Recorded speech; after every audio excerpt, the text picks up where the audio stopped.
Rian Ramos bet ng pakasal. Napag-uusapan na raw ni Rian Ramos at Sam Berzosa ang kasal. Sa Marisol Academy, sa teletabloid, inamin ni Sam na sure na siyang ang aktres na ang gusto niyang mapang-asawa. Napag-uusapan na, kasi syempre we will not be together kung hindi naman namin pag-uusapan yung future namin. We've been talking about our future, yung mga pangarap namin sa buhay, ano yung gusto naming gawin kapag tumanda kami. Paano namin matutulungan isa't isa maging better person, maging mas mabuting tao, wika ni Sam. Mahirap pumasok sa isang relasyon na hindi sure.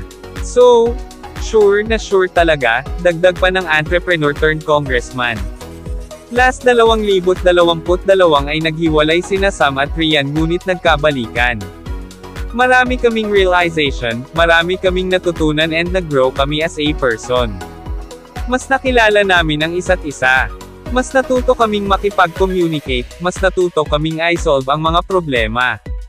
Noong bago pa lang, syempre may growing pains yan, pahayag ni Sam noon.